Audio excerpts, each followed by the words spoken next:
Dave Yarns. Welcome to the Kingdom Business Association. We've got some great guests here today.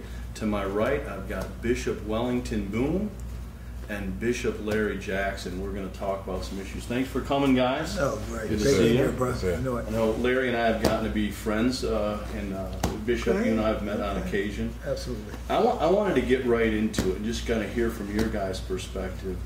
Talk to me. I mean, so many people are facing so many obstacles now with the subprime market being knocked out. If there was stability before, you know, a lot of people have lost it now. What are you hearing in the marketplace? What are the cry of the people? Wow, that's a great question. One of the things that I'm hearing more and more and more, you're hearing fear for one. You know, you're getting a lot of fear out there. Basically because people don't know what to do. People have lived so long without a plan. Now that they have to have a plan and they don't have a plan, the fear is caught up. They don't understand Wall Street. They don't understand the banking system really.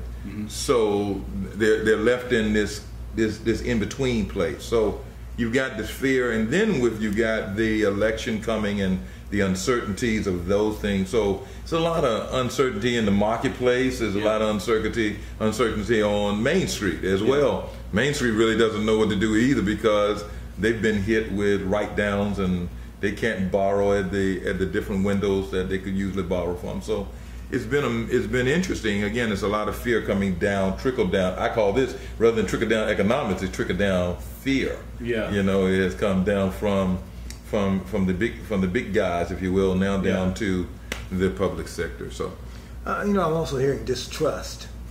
Because a lot of people don't have the confidence anymore in our economic system because it seems as though greed is the order for the day.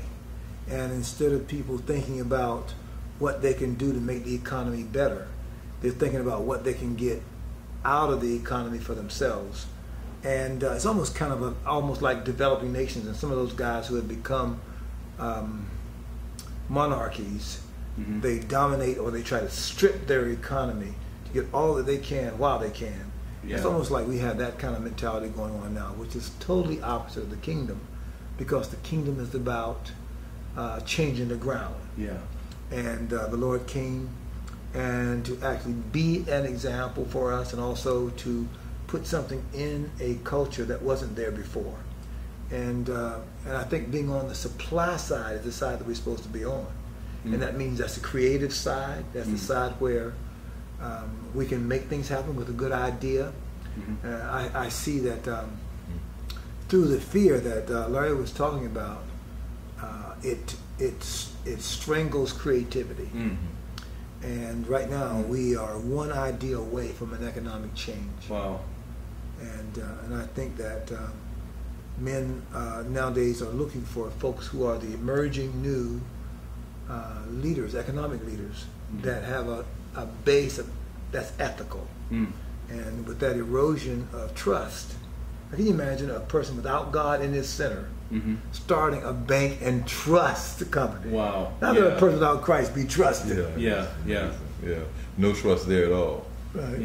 You know, I'm also just to no dovetail, trust, no treasure. No trust, no treasure. The dovetail off of what Bishop Boone is saying here is that when you listen to the television and you hear one of your oil, guys say that his whole premise is to make sure his shareholders are taken care of.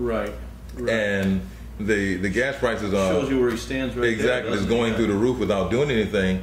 And again, and then you hear the general public is hearing, is this a shortage or is this speculators that's causing the gas prices to go through the roof? And and it just this week, the Congress came out and really said that this was more speculation in the marketplace than actual shortage. What do you mean speculation?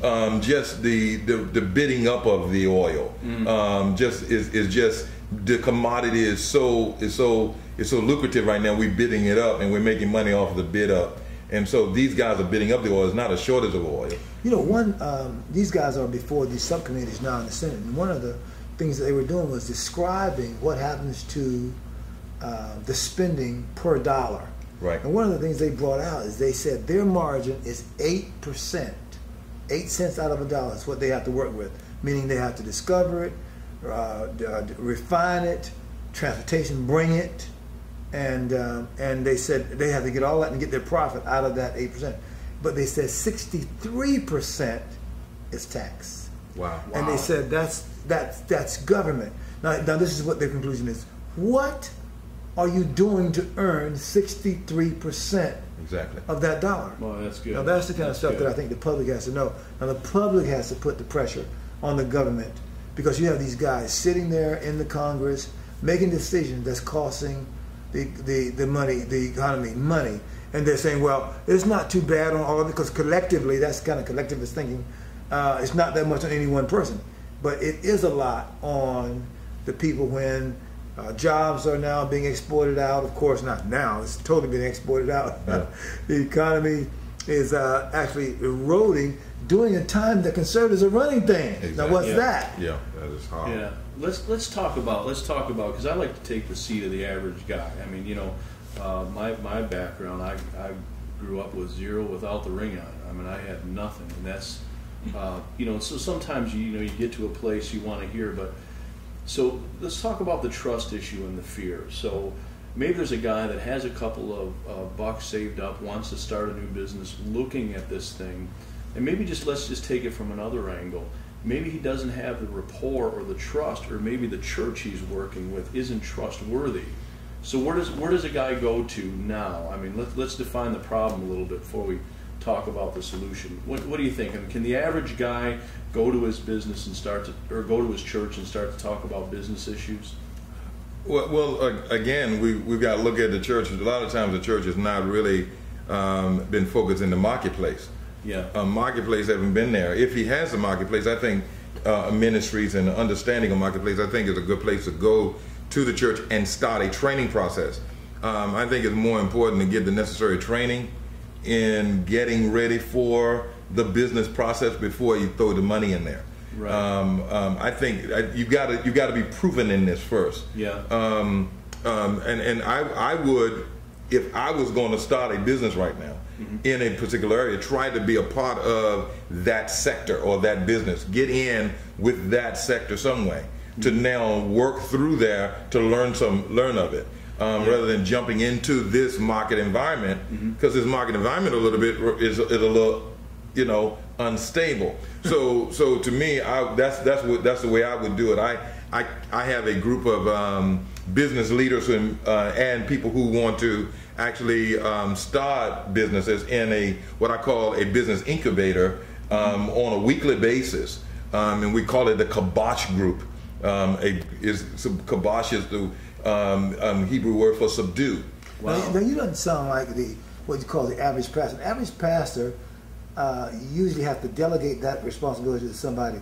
So how did you get involved in thinking on economic level like that? And to answer this question, can you be trusted? I mean, yes, can the average church be trusted? So you're talking about you. Yeah, that's right. You're talking about me. Wait a minute, can I be trusted? That's right. Well, again, growing up in ministry, again, as many would know, that Bishop is my father in ministry. Yeah.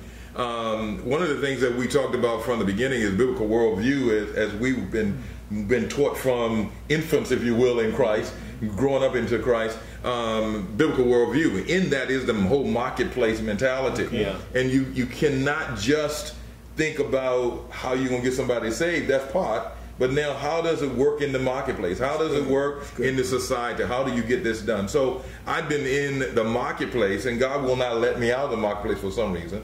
I've been in the marketplace ever since I can almost being a Christian. What are some of the things you do when you talk marketplace? Because that's kind of sophisticated language. Yeah, well, I invest in the markets, as we've talked about many times, David. I invest in the stock market. I invest in the foreign exchange markets. I also have started businesses and started networking companies, started distribution companies, those kind of things, just to start up companies so that we can know how to do that. Also to give people jobs, out of the local church. Let me help you now. Let me not just tell you that God's going to give you money. show you how that money can come. We only have a few seconds left. Bob came to you, Bob Jones came to you and said, you're a failure. Yeah, he did. Have you ever failed in business? Wow. Yes, I failed in business. No, but he said something out of that failure. A righteous man falls. Yeah, 7 times. Or can you say fails 7 times? Fail 7 times, get up every time. We need a get up spirit right now out in the culture, don't we? Yes. Yeah, And some people need to be almost prophesied to and say, get up. Oh, exactly. And most people that have fallen won't get back up, and it's time for them to get back. I think that was a great question. It's time. I think also there is this transfer that's going to come, and we've got to be ready in place for it. And that's why I love what you guys are doing, because we got to get the body ready for the transfer that will come. What do you mean in place? You know, we only have like 10 seconds, but what do you mean being in place? Well, they've got to develop themselves, because most people don't have a basket for God to pour in. So they don't even have a business concept or mindset, or have developed a business concept or mindset whereby God can now pour in. If there was a transfer, where would he put it? And most people are not ready for it. Okay, that's good. When it comes. Wow. That's good. Let me just we'll take a break and we'll come back. And Dave Yarn's Kingdom Business Association, Bishop Wellington Boone, Bishop Larry Jackson, incredible stuff. We'll be back.